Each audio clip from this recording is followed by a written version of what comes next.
Եվ կրկին մենք եթերում ենք 1000 ու մի հարց տալու համար։ Հարց տվող կողմը տեղում է։ Ծանոթանանք պատասխանող կողմի հետ։ Ահա եւ նա, բարև, ուրախ ենք ձեզ այստեղ տեսնելու։ Ինչպե՞ս եք։ Շնորհակալություն, Փարքաստո, շատ լավ։ Ձեզ ասել են, թե ինչու ենք այսօր այստեղ։ Մշուշոտ, բայց բացատրել են։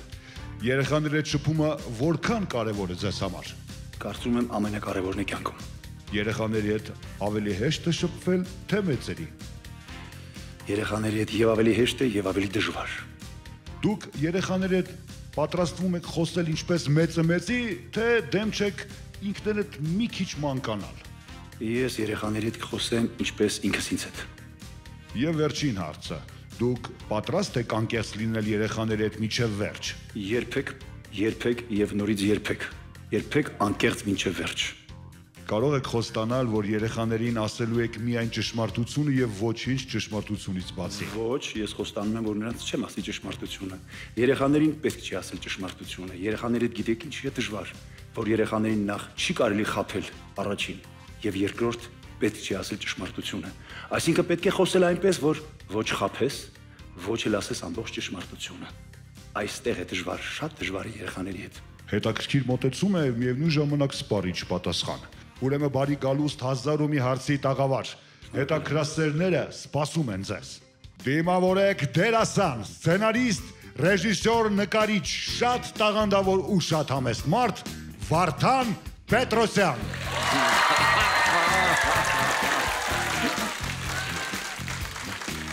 Բարոն Պետրոսյան, ինչ եք զգում հիմա։ Ախտարշավ։ Ահա թե ինչ եմ զգում։ Երեխաների մոտ այսքան սիրելի լինելը ցույց է տալիս, որ դու իսկապես մի բան արժես։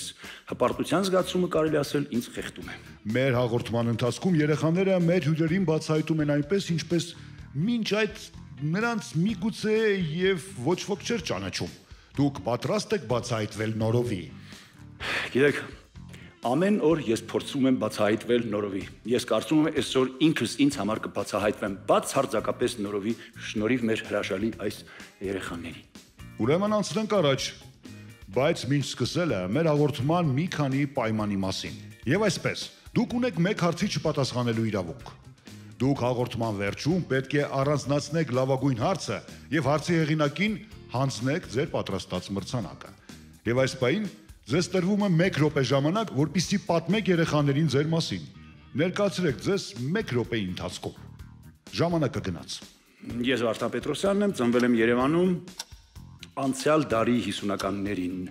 Ստացել եմ նախնական կրթությունս տեղի ծխական դպրոցում, հետո ստացել եմ նկարչական բարձրագույն կրթություն, հանգամանքների բերումով մասնագիտությունս կարելի ասել փոխել եմ, ես աշխատում եմ թատրոնում, մենաթատրոնի բնագավառում, չնայած շարունակում եմ նկարել, այս պահին ապրում եմ Փարիզում, նաև Երևանում, ամուսնացած եմ, ունեմ 2 երեխա, տղա, աղջիկ եւ ունեմ 2 կատու Փարիզում եւ մի կատու Երևանում, այսքանը։ Շնորհակալություն, այլևս չեմ համարձակվի սպասեցնել երեխաներին եւ հարցի իրավունքը կփոխանցեմ նրանց։ Երեխաներ պատրաստ եք։ Այո։ Ուրեմն սկսեցինք, առաջին հարցը։ Առաջին հարցը այ աղջիկը։ Բարև ձեզ։ Բարև ձեզ։ Ես Իսրայելյան Իրենն եմ։ Փարիզում ընդունված է, Փարիզի մետրոյում ընդունված է երգել կամ նվագել։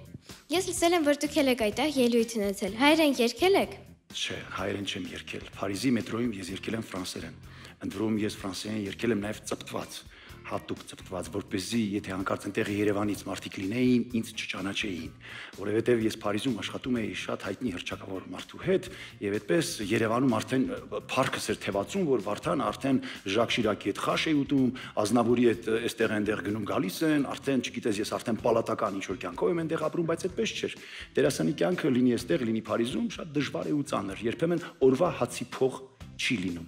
Այդպես եղավ իմ կյանքում, ես վերցրեցի ու գնացի մետրո երգելու, ուղղակի փող վաստակելու համար։ Ես մտածում եմ, եթե Երևանից հանկարծ մեկ այնտեղ լինի, ես շատ վատ պիտի զգամ, որովհետև կասեն, այս մարդը եկել Երևան սուտ է ասում, այս ինչեր է պատմում։ Այդպես քիթիկ էի դնում կարմիր, ծաղրացուի պես հագնում էի եւ երգում էի ֆրանսերեն երգեր, երգում էի Շարլ Ազնավուրի երգերը։ Ցավոք սրտի մի գեղեցիկ օր մի երևանցի մետրոյի վագոնում մտավ ու անմիջապես ճանաչեց ինձ։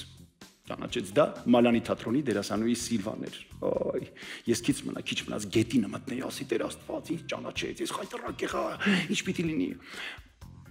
իրար հետ դուրս եկանք մետրոյից, ես իրեն ուզում եմ ասել Սիլվա ջան, դե գիտես, այդպես մարդու կյանքում լինում են այսպիսի օրեր, դժվար օրեր, երբ ուզում էի շարունակել, Սիլվան լաց լինում ասեց Վարդան ջան, ոնց եմ նախանձում քեզ, իս երանի քեզ ինչ լավ ես երգում, կողքից կինը լաց է լինում, այ ապրես Վարդան ջան, հպարտանում եմ քեզնով, այնքան ուրախացա, այսպես կարծես սար ընկավ ուսերիցս, ես դրա համար ֆրանսերեն էի երգում, մենակ ֆրանսերեն։ Շնորհակալություն։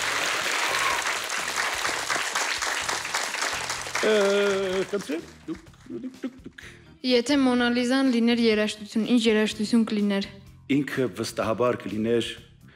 Բախի սուիտներից մեկը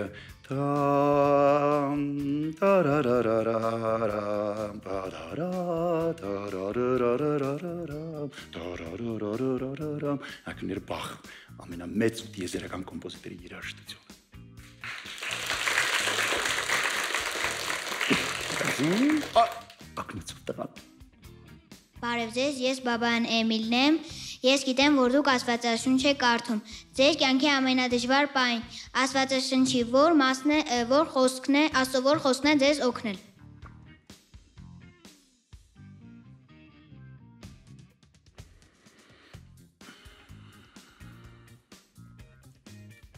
Պողոս Առաքյալի մոտ, Կորինթացիների նամակում, առաջինում կարծեմ, 13-րդ գլխում այսպիսի մի կտոր, դա կոչվում է սիրո օրհներգ։ Սիրո բացառիկ մի սահմանում է դա, եւ այնտեղ Պողոս Առաքյալը բացատրում է ինչ է սերը եւ ավարտում է այսպիսի խոսքերով. ամեն ինչ կվերանա, ամեն ինչ կվերանա աշխարհում, կմնա միայն հավատը, հույսը եւ սերը։ Եվ ամենակարևորը այս երեքի մեջ սերն է։ Սա է ինձ միշտ մխիթարել, երբ ես մտածել եմ, որ վերջի ամեն ինչ իսկապես վերանալու է, ոչինչ չի մնալու, բայց մի բան պիտի մնա, սերը, իսկ ինչ այդ ինքը բացատրում է, թե ինչ է սերը։ Սա ինձ շատ է օգնել ապրելու, պինդ մնալու եւ սիրելու եւ չմոռանալու, որ պետք է սիրել։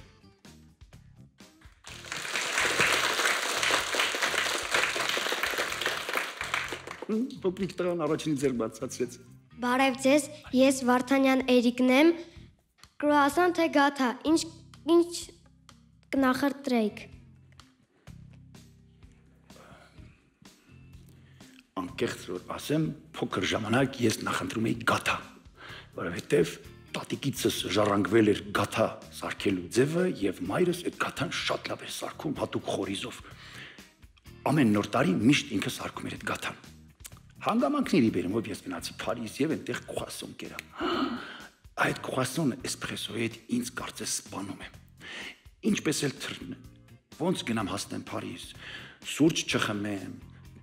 ինչ զրկանքների գնամ, ինչ դիետաներ պահեմ, միևնույն է։ Հենց օդանավակայանում իջնում եմ դուրս եմ գալիս Փարիզ, հենց օդանավակայանում առաջին բանը, որ ես անում եմ, ուտում եմ տոկ-տոկ քրուասոն եւ մի բաժակ սուրճ էսպրեսո։ Ուրեմն այս պահին ես կուտեի քրուասոն։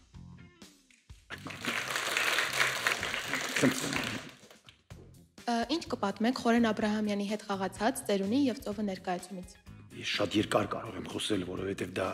մեծ պատմություն է ինձ համար, մեծ պատմություն է իմ կյանքում։ Գիտեք, մինչև 99 թվականը, երբ մենք խաղացինք ծերունին եւ ծովը, ծերունին եւ ծովը, ինձ դեռ թատերասեր հասարակությունը այդքան լրջորեն չէր նայում, այդպիսի լրջություն չկար իմ նկատմամբ։ Այնուամենայնիվ ես համարվում էի ծիծաղեցնող ժանրի դերասան, ոչ այդքան լուրջ։ Եվ ինձնից պահանջում էր շատ մեծ համարձակություն, որպեսզի ես գնամ Խորեն Աբրահամյանի պես մեծ հռչակավոր դերասանին հրավիրեմ ինձ հետ խաղալու։ Իմ խաղընկերները հրաժարվեցին դա անել։ Ես գնացի, իհարկե, այս ժամանակ մի տեսակ փառքի բարձրացման ճանապարհին էի, ես դառնում էի ավելի ու ավելի հայտնի, բայց հեշտ բան չէր Խորեն Աբրահամյանին համոզել խաղալ մի ներկայացման մեջ դուետով, երկուսով, ինձ հետ, ես ու ինքը։ Ինքը համաձայնվեց, պետք էր նյութ ընդունել, ինչպիսի նյութ ընտրել, ծերունին ինքը հրաշալի էր, ուրեմն ասի, ես էլ կխաղամ ծովը, ըստ Էրնեստ Հեմինգուեյի այդ վիպակի։ Մենք պատրաստեցինք այդ ներկայացումը, Վահրամ Սահակյանը գրեց սցենարը, ծերունին եւ սովը անվամբ վերնագրով, Արթուր Սահակյան դեմադրեց առաջին ամենամեծ թատերական քննություններից մեկն էր, իմ շատ դժվար, ես շատ եմ պատրաստվել, շատ, որովհետև Խորեն Աբրահամյանը շատ բացառիկ ուժի դերասան էր, Բացառիկ դերասան էր եւ նրա այդ խաղալը ոչ միայն պատասխանատվություն էր պահանջում, այլ նաեւ ուղակի կարողություն, տաղանդ, էներգետիկ հնարավորություններ, ես շատ էի պատրաստվել այդ ներկայացմանը։ Ես նաեւ հասկանում էի, որ այս ներկայացման հաջողությունից է կախված նաեւ իմ ապագա արտիստիկ կարիերան։ Ինքը ներկայացումը ցավոք խաղացինք ընդամենը 4 անգամ, այդպես ստացվեց։ Ես կուզեի, որ մենք շատ ավելի շատ խաղայինք, որովհետև ըստ իս ներկայացումը մեծ շռնդալից հաջողություն ունեցավ։ Նաև մի կարևոր բան կար, այս ներկայացումով Խորեն Աբրահամյանը հետ վերադարձավ հայկական բեմ, որտեղ ինքը երկար ժամանակ չէր խաղում, 7 տարի արդեն բեմ չէր բարձրացել։ Սա նաև շատ կարևոր էր հայկական թատերարվեստի համար, թատերական աշխարհի համար։ Դուք գիտեք, երբ քո թատերական աշխարհում կա Խորեն Աբրահամյանի պես մեծ դերասան, այնտեղ մրցակցությունն ուրիշ որակի է։ Նրա ներկայությունը ինձ համար շատ կարևոր էր։ Առաջին հերթին ուրեմն նաև իմ արտիստիկ կարիերայի համար սա շատ կարևոր էր, իմ արտիստիկ ճանապարհի համար, բայց նաև ինձ համար շատ կարևոր էր Խորեն Աբրահամյանի վերադարձը որպես այս անգամ մրցակից։ Շատ բան ես սովորեցի Խորեն Աբրահամյանից ինչպես պետք է անել։ Շատ բան ես սովորեցի Խորեն Աբրահամյանից ինչպես չպետք է անել։ Շատ բան հասկացա, թե ինչ է թատրոնը եւ ինչպես պետք է լինի։ Իր հետ շփումները իսկապես ինձ շատ բան սովորեցին, բացի որ մենք կարողացանք միասին ընկերներով եւ իր հետ բացառիկ ներկայացում պատրաստել։ Շնորհակալ եմ։ Ինչ եք ձևավորել ձեր երեխաների մեջ։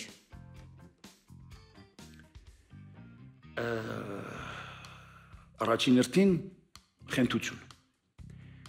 Ես մտածել եմ, որ երեխան միշտ պիտի լինի խենթուկ։ Նա պիտի ազատ զգա եւ իր խենթությունների համար միշտ պետք է ունենա դաշտ։ Ես ինքս օրինակ եմ միշտ ծառայել դրա համար։ Երեխան դաս է սովորում, դասի անում, ես կարող եմ այսպես թռչկոտալով, բալետ ապարելով, ճվճվալով, գորգորելով անցնել գնալ իր կողքով, որպեսզի երեխան զվարճանա, որպեսզի երեխան հասկանա, որ իր հայրը մի քիչ էլ խենթ է, չարաճճի է։ Այս շատ կարևոր բան է։ Երկրորդ շատ կարևոր բան ճշմարտախոսություն։ Երեխան չպետք է վախենա ճշմարտախոսությունից։ Նա պետք է ասի ճշմարտությունը։ Այդ իր իմացածն է, ասի թե ոչ, բայց նա պիտի չվախենա ճշմարտությունը ասելու։ Այս շատ կարևոր բան է։ Ազնվությունը պետք է անպայման փոխանցել։ Ես դա հորիցս եւ մորից եմ ստացել է քաղաքացիական ազնվության այդ պատգամը։ Հայրս ծնվել է 1912 թվականին եւ մեծ Եղեռնի օրերին, կոտորածի ժամանակ, ցեղասպանության օրերին 3 տարեկան նրան Արևմտյան Հայաստանից իր մայրը փախցրել բերել է այստեղ։ Ալեքսանդրապոլում, այսօրվա Գյումրին է դա, ամերիկյան որբանոցում է սովորել, մեծացել է, դարձել է գրականագետ, գիտությունների դոկտոր, պրոֆեսոր։ Եվ զարմանալի մի բան կա, երբ ավարտել է ինքը այդ որբանոցը, այնտեղ իրեն տվել են դերձակի որակավորում։ Նաեւ երեխաներին արհեստ են սովորեցրել։ Եվ այնտեղ իր դիպլոմում այսպիսի բան է գրած. Եղիշե Մամիկի Պետրոսյան, ավարտելով Ալեքսանդրապոլի ամերիկյան որբանոցը, ստացել է դերձակի որակավորում եւ խոստացել է լինել ազնիվ քաղաքացի։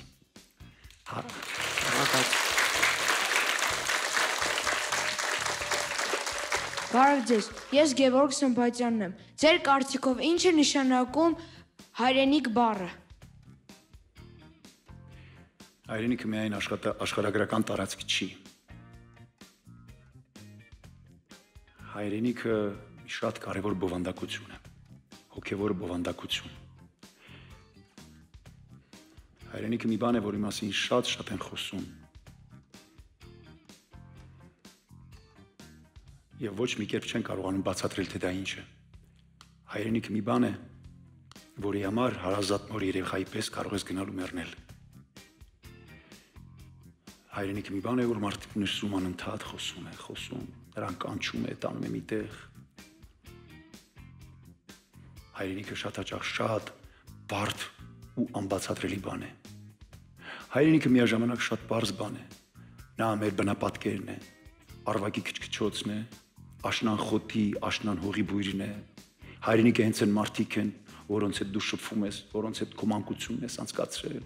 Հայրենիքը քո մոր կամ տատիկի մաշկի հոտն է, եթե դու դա հիշում ես։ Հայրենիքը քո հոր կամ պապի քրտինքն է, աշխատած իր մարմնի քրտինքը է այդ հոտը։ Հայրենիքը մի ամբողջ պատմություն է, որ քո մեջ գոյություն ունի, որ քեզ սովորեցնում է, որտեղից ուր պիտի գնաս եւ ինչ պիտի անես։ Հայրենիքը մի բան է, որի առջև դու պարտավոր ես երբեմն կյանք, որի համար դու պարտավոր ես կյանքը տալ։ Հայրենիք մի բան է, որի մասին մտածելիս իրականում գոնե մենակ ժամանակ դու երկար լռում ես, ու այդպես էլ չես հասկանում, թե նա ինչ է այդ հայրենիքը։ Հայրենիքը մի մեծ ու զարմանալի սերունդ է, ինչպիսին դուք եք, որ նստած եք այսպես, այստեղ։ Հայրենիքը այդ սերնդի մտածողությունն է։ Հայրենիքը հոգևոր մի բովանդակություն է։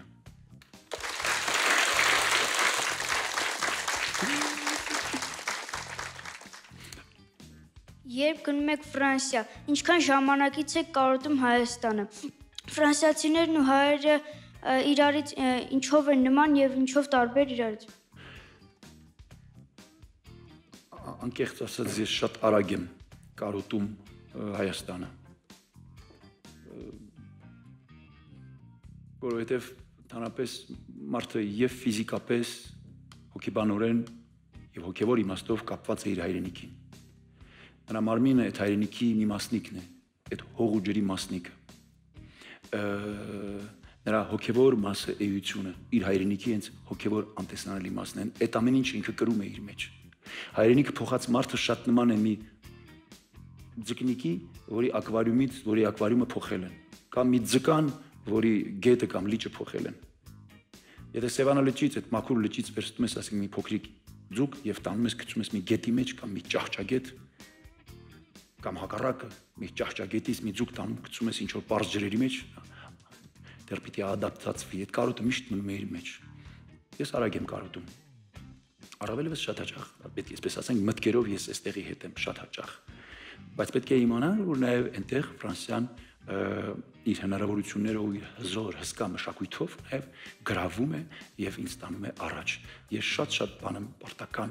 պարտական Ֆրանսիային։ Ես այնտեղ շատ բան եմ սովորել, շատ բան եմ հասկացել։ Իրենք ֆրանսիացիները շատ զարմանալի ժողովուրդ են, շատ նման մեզ, նրանք ուտել խմել շատ են սիրում, իրենք նաև հյուրընկալվել եւ հյուրասիրել շատ են սիրում, իրենք շատ հակված են դեպի արվեստները, եթե մեզնից ինչով կտարբերվեն, մենք մի քիչ ավելի ծանր ժողովուրդ ենք, նրանք ավելի թեթև ժողովուրդ են։ Եթե զենքի առումով ասենք, մենք մի քիչ բնավորությամբ ավելի այդպես թնդանոթի ենք նրանք ավելի ատրճանակի, այդպես ավտոմատի։ Նրանք թեթև են, ավելի թեթև ժողովուրդ են։ Չի նշանակում, որ իրենք խորը չեն։ Խորն են։ Ուղղակի թեթև են։ Իրենք թեթև ժողովուրդ են։ Հենց է, չկա։ Դերասանները որպես կանոն չեն ընդունում, որ իրենց որդիները գնում են իրենց ճանապարհով։ Դուք հայկին ինչ խորհուրդ եք տվել։ Ես անկեղծ ասած չգիտեմ դերասանները ընդունում են թե չեն ընդունում։ Չգիտեմ։ Ես չգիտեմ դերասանները ինչպես են։ Խնդիրն այն է, թե ինչքանով է որդին օժտված։ Ես նկարչական կրթություն եմ ստացել, թեքվել եմ դեպի թատրոն։ Հայկը նույնպես ստացել է ոչ թատերական կրթություն, բայց ժամանակի ընթացքում ես զգացել եմ, որ ինքը գալիս է դեպի բեմ։ Ինքը այդպես չուզելով էր գալիս։ Ինձ համար, երբ ես փոքր էի, շատ փոքր էի, բակի չարաճճի տղաների համար ֆուտբոլ խաղալն էր ամենակարևորը։ Մեկ էլ կողքի բակի տղաները ծեծ կրտուկը։ Դերասանություն, նվագել, ջութակ, դաշնամուր, սա մի քիչ ամոթ էր։ Թատրոն, այս ինչ բաներ։ Կարծեմ հայկի մոտ էլ էսպիսի բաներ ինչ որ կային, ինքն էլ չարաճճի բակի տղա էր եւ այլն։ Որոշակի տարիքից ես զգացի, որ նա հակվածություններ ունի բեմի նկատմամբ, ես սկսեցի խրախուսել։ Ինքը այդպես չէր ուզում, մտածում էր իսկ ինչի նման է դերասանի կյանքը, ինչ կարիերա պետք է անի, ում է պետք եւ այլն։ Ես էլ փորձի համար մի անգամ ասացի, կուզես մի անգամ արդեն ինքը շատ լավ երգում էր։ Բեմ բարձրանալ ինձ հետ, այսպեսի չարժի մի կատակ անենք իրար հետ։ Ես բեմում խոսում էի իմ ընտանիքից, համաձայնեց։ Ինքը բեմ բարձրացավ, ես կողքից տեսա եւ շատ մտերիմ մարդիկ կողքից տեսան, ասացին ինքը ունի բեմական հմայք։ Սա կարևորն էր, ասացի, դու ունես բեմական հմայք, դու կարող ես բեմում աշխատել, ես երբեք չեմ ստիպի, եւ ինքը իր բեմական կարիերան ինքը սկսեց, ինքն իր ճանապարհը բացեց, ինքը գնաց սուպերստար, այնտեղ բավական առաջացած դիրքեր վերցրեց, հետո ինքը անմիջապես հետո գրեց իր ներկայացումները սկսեց խաղալ, եւ ամենակարևորը Այդ ամբողջ ճանապարհին ես մի քիչ հետ կանգնեցի, որովհետև ես գիտեմ, որ ճիշտ է, որ ամեն մարդ ինքը իր ճանապարհը հարթի։ Ես գիտեմ այնպիսի մարդկանց, որոնց հայրերը օգնել են շատ, հայտնի հայրերը, եւ հետո այն պահին, երբ որ արդեն հայրը չկա, արդեն որդին չի կարողանում իր ճանապարհը հարթել։ Նա կարծես սովոր է, որ ուրիշն իր փոխարեն աշխատում է, ուրիշն իր փոխարեն դռները բացում։ Ես դա չարեցի եւ ինքը ի պատիվ իրեն պետք է ասեմ, որ ինքը կարողացավ իր գործն անել եւ հիմա էլ անում է։ Իր համար ես խորհրդատու եմ, լավ խորհրդատու, ինքը այդ բախտ ունի, լավ խորհրդատու եւ վերջ ինքը իր ճանապարհով գնում է։ Մնացած այդ ինքը պիտի որոշի, ինքն է որոշել եւ ինքն է որոշել իր ճանապարհը։ Շնորհակալություն։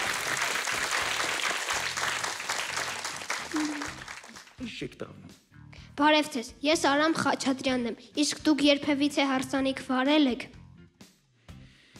Ես ճիշտն ասած ոչ մի անգամ չեմ վարել։ Չեմ վարել, որովհետև դրա կարիքը չի եղել։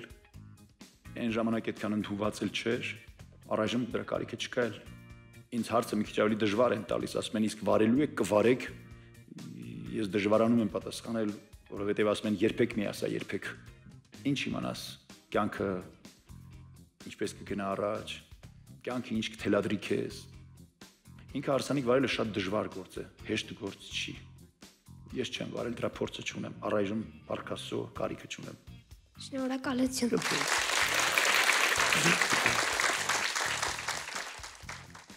Շարլ Ազնավուրի հետ մտերիմ ընկերներ եք եղել, կպատմեք ձեր ընկերությունից հետաքրքիր դեպք։ Ես անկեղծ պիտի ասեմ, ես Շարլ Ազնավուրի հետ ընկեր չեմ եղել։ Մտերիմ ընկեր չեմ եղել։ Ես իրեն հանդիպել եմ մի քանի անգամ։ Ես մեծ բախտ եմ ունեցել, այո, իր հետ շփվելու։ Փարիզում ինքը ներկա եղել իմ ներկայացմանը, Լուան Վարդան շոուին, որ ես խաղացել եմ 2003 թվականին մեր Մարինի թատրոնի փոքր դահլիճում։ Սա ինձ համար մեծ նվեր էր, շատ մեծ նվեր։ Այդ օրը դահլիճում կային շատ ֆրանսիացի դերասաններ, շատ թատրոնի տնօրեններ, շատ հայտնի պրոդյուսերներ։ Փարիզում այդ մարդիկ բավական տիտիզ են, ֆիքստուլ են, իրենք իրենց պես պահում են մի տեսակ այծամիտ են, գորոզամիտ են։ Ես հիշում եմ, երբ Շարլը եկավ արդեն դահլիճ, Շարլ Ազնավուրն եկավ դահլիճ, ինձ պատմում են, ասում են այդ ամենագորոզ պրոդյուսերները, այդ գորոզ դերասանները բոլորը ոնց փոքրացան, որովհետև ինքը արդեն այդ երկի աստվածներ եկել թատրոն։ Ինչպես ամեն ինչ փոխվեց թատրոնի մթնոլորտը։ Ես նաև ուրիշ մի շատ մեծ թատերախմբում խաղում էի մի ներկայացում, եւ թատերախմբի ղեկավարը շատ հայտնի մարդ էր, եւ շատ հայտնի մարդ Շարլ Ազնավուրի պատանեկության ընկերներից, եւ այս մարդու ներկայացմանը շատ մարդիկ էին գալիս։ Մի օր Ազնավուրն էր եկել։ Ամբողջ թատերախումբը խառնվել էր իրար։ Հուզմունքից տեքստերն էին անգամ մոռանում։ Երբ ռեժիսորն ասաց, որ գիտեք, այսօրվա դահլիճում ներկա է իմ պատանեկության ընկեր Շարլ Ազնավուրը, 4000 տեղանոց դահլիճը ոտքի կանգնեց 2 րոպե ծափահարում էր այդ մարդուն։ Ես շատ հպարտ էի։ Բոլորս հպարտ ենք Ազնավուրով։ Կյանքում այնպես եղավ, որ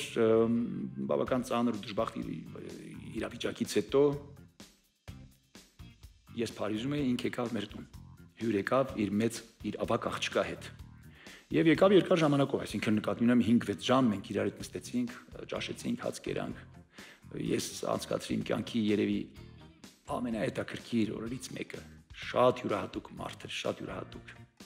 Իր հետ խոսել նշանակում էր իմաստանալ, իր հետ խոսել նշանակում էր շատ բան սովորել, շատ բան սովորել։ Այդ իմաստով ես բախտ ունեմ, որ իրեն ճանաչել եմ։ Ես իրենից ուղղակի շատ բան եմ սովորել։ Սովորել եմ այն ինչ ես անում եմ բեմում, սովորել եմ անգամ ժեստերը օգտագործել, բեմում կանգնել, բեմում շարժվել, սովորել եմ նաև ինչպես կարելի է կառավարել փառքը։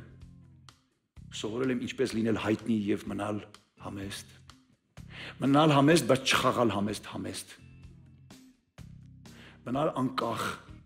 լինել միշտ ուժեղ, լինել միշտ նվիրված։ Ես շատ բան եմ իրենից սովորել։ Իմ կյանքի ամենամեծ մոդելներից մեկը ոչ միայն մասնագիտական, ընդհանրապես կյանքի Շարլ Ազնավուրն է։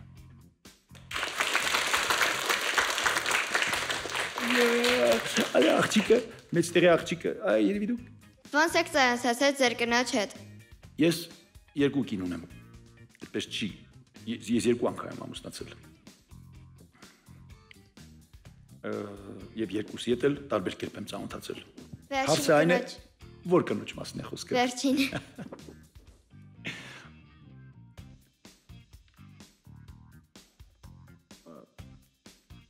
Մեր թատերախումբը ոզնիներ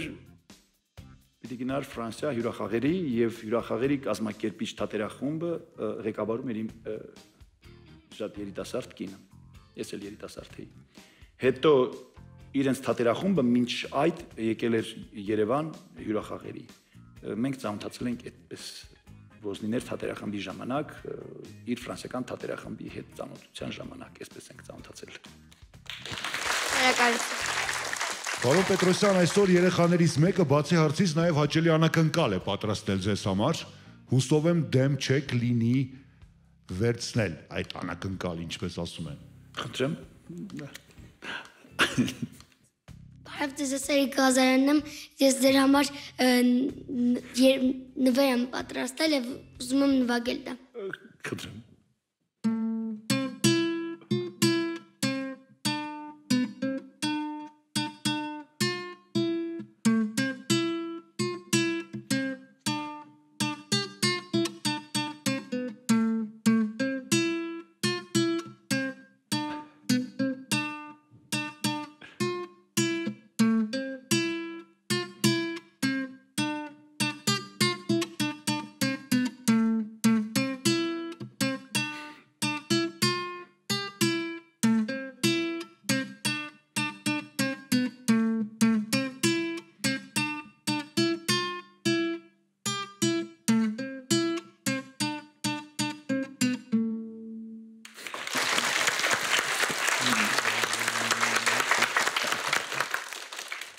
Կխնդրեմ դուք մեզ համար ինչ-որ բան նվագեք։ Սա նկատի ունեի, պարոն Պետրոսյան, երբ ասում էին վերցնեք անակնկալը, խոսքը գիտարի մասին էր, խնդրեմ։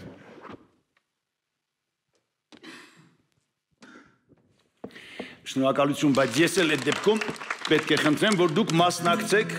կարող եք ինձ հետ, որովհետև մենակ ճիշտ չի լինի։ Ճիշտ էլ արած դաշնամուրի հետ հետաքրքիր է։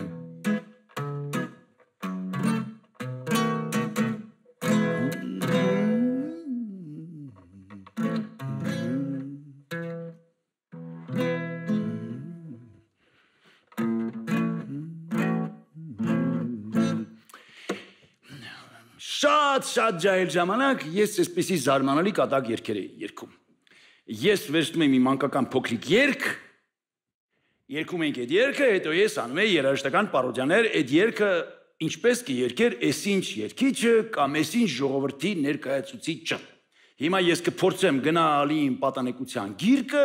ձեզ կխնդրեմ ինձ հետ երգեք, դուք անպայման ինձ հետ կերգեք, մի հատ շատ հայտնի երգ, գնացինք Քերին եկավ մեր բակը, դուլոլո մեր բակը, լիքը կճուճ շալակը, դուլոլո շալակը, կճուճն ընկավ կոտրվեց, դուլոլո կոտրվեց, մնացածը գիտեք, մածունն ընկավ թապես, կատուն եկավ լպստեց, տատին եկավ դնգստեց, հիմնականը գիտեք, չէ, այդպես։ Հիմա պատկերացեք այս երգը ով կարող է երգել։ Ասենք երգում է մի չինացի երեխա։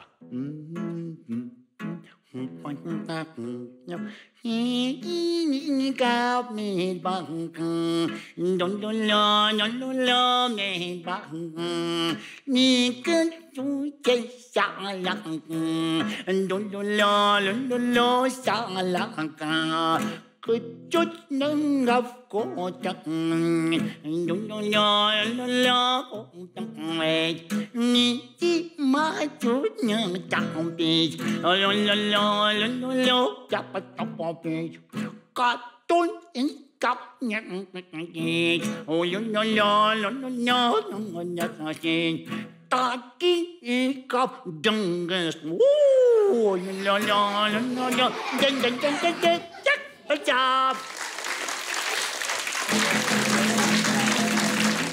Հիմա էլ մի հատ սիրունիկ տխուր երգ ենք երգում բոլորս, որովհետև հաղորդումը վերջացել է արդեն, մենք սա երեխեք ջան երգում ենք պատմության համար,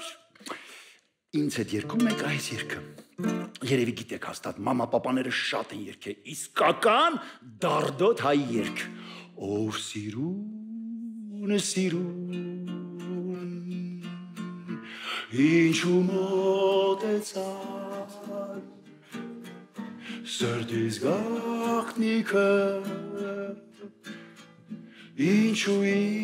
իմացար։ Բա դուք էլ եք երգում երեխեք, մի անմեղ սիրո, ես քեզ սիրեցի։ Երեխեք սիրարվել եք, չէ՞ գոնե մի անգամ, բայց դու անիրավ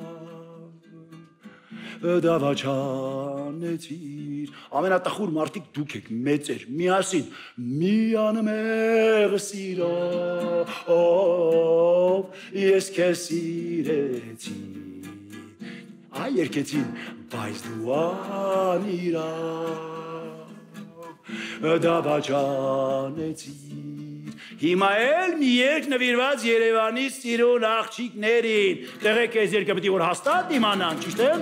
Երևանի սիրուն աղջիկ, ունքերը դկաման, հաստատ գիտեմ, որ սերուն ես սպած ինձ համար։ Երևանի սիրուն աղջիկ, ունքերը դկաման, հաստատ գիտեմ, որ սերուն ես սպած ինձ համար։ Ինձ պես անուշիկ ջայրյարուն ես, Երևանի սիրուն աղջիկ, էլ ինչ դարդուն ես։ Ինձ պես անուշիկ ջայրյարուն ես, Երևանի սիրուն աղջիկ, էլ ինչ դարդուն ես։ Վերջ!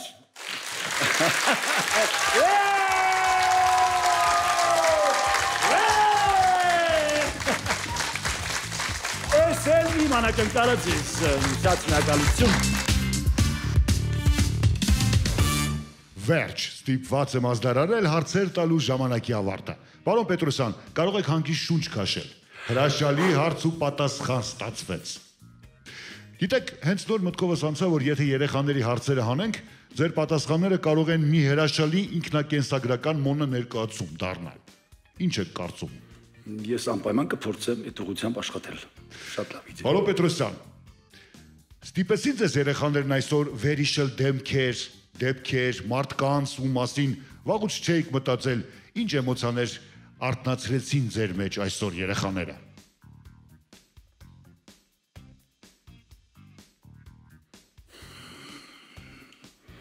Գնացի մանկություն, հետ վերադարձա։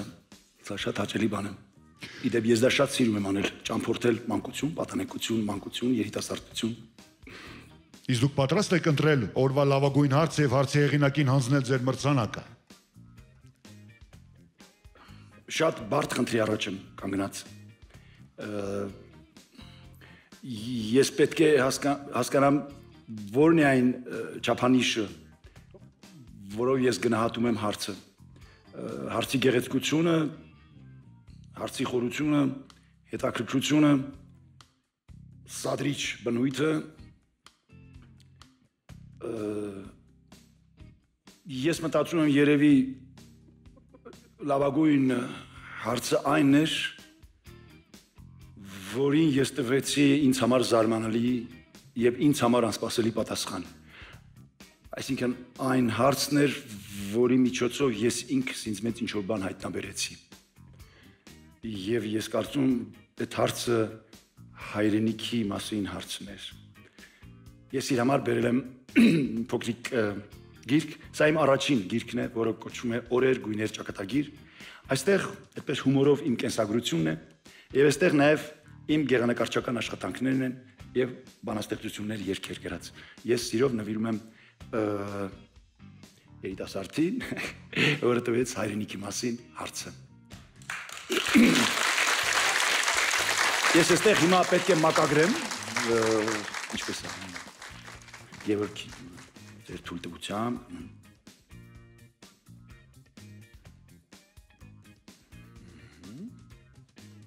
Գևորգի, ես այստեղ նաև նկար ունեմ, կատակ նկարներ եմ անում, ստորագրում եմ, որ սիրով նվիրում եմ քեզ, եւ այստեղ նկարում եմ իմ ծաղրը նկարը հենց անմիջապես կճանաչես ինձ։ Շատ արագ։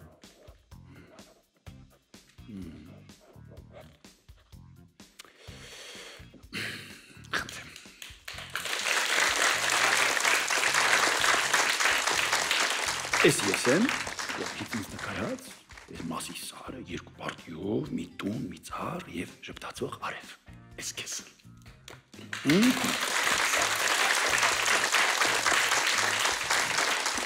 Պարոն Պետրոսյան, այսօր վերջին անգամ դիմեք երեխաներին հրաժեշտ տվեք նրանց և կհանդիպենք այնտեղ, որտեղից այսօր առաջին անգամ ողջունեցի ձեզ։ Այսինքն հրաժեշտ եմ տալիս ձեզ, ես պետք է մի բան ասեմ, որ այսօրվա երեխաները վաղվա իմ հանդիսատեսն են, այնպես որ երեխաներ մենք նաև կհանդիպենք թատրոնում, կարծում եմ, եւ վաղը եւ մյուս օր եւ շատ տարիներ անց, երբ դուք կունենաք ձեր երեխաները եւ նրանց կբերեք Վարդան պապիկի ներկայացում արդեն նայելու։ Հիմա ես ձեզ հրաժեշտ եմ տալիս, ցտեսություն եւ շատ շնորհակալ եմ այս գունեղ հանդիպման համար։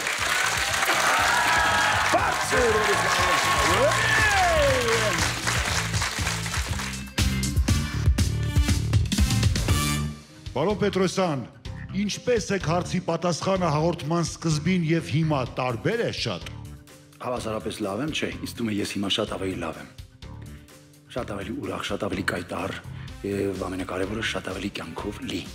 Իսկ հնչեցին անսպասելի ինչ-որ տեղ միգուցե անհարմար հարցեր։ Այո, հնչեցին եւ ես պատասխանեցի ամենաանհարմար հարցը այն էր, որ ես ինչպես եմ ծանոթացել իմ կնոջ հետ, որովհետեւ ինչպես ասացի, ես ունեմ երկու կին եւ երկու անգամ եմ ծանոթացել։ Կուզեիք այսօր տաղավարում նստած երեխաներից մեկը լինել ու ինչ հարց կտայք ինքներդ ձեզ։ Տեր Աստված, ես ինձ կհարցնեի, երևի թե ես չգիտեմ ինչ կհարցնեի։ Ինչ զարմանալի հարց տվեցիք։ Եթե ես երեխա լինեի եւ ինձ հարց տայի մեծ ժամանակ։ Ձեզ Վարդան Պետրոսյանին, դերասան, սցենարիստ, նկարիչ, շատ տաղանդավոր մարդ։ Արդյոք ձեր կյանքում շատ կարևոր են ծափահարությունները։ Ձեր կյանքում ավելի կարևոր են ծափահարությունները, թե կանայք, թե աղջիկները, ձեր կյանքում։ Եվ որն է պատասխանը։ Եվ ծափահարություններն են կարևոր, թե սերը, ինքներդ ձեզ եք ավելի շատ սիրում, թե մարդկանց։ Իսկ երբ ձեր վրա հարձակվում են, դուք այդ բանին վախենում եք, թե ինքներդ նախ հարձակ եք լինում։ Ավելի շատ սիրում եք տղամարդկանց հետ ընկերություն անել, թե կանանց հետ։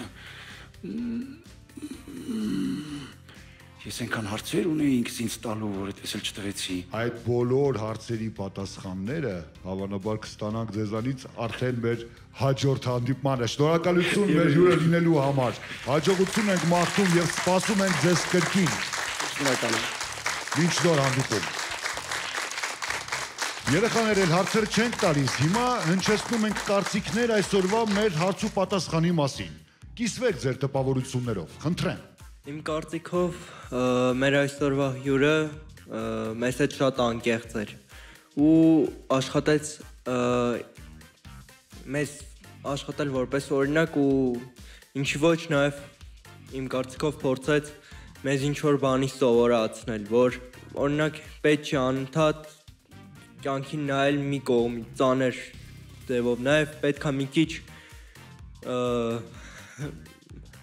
լինել խենթուկ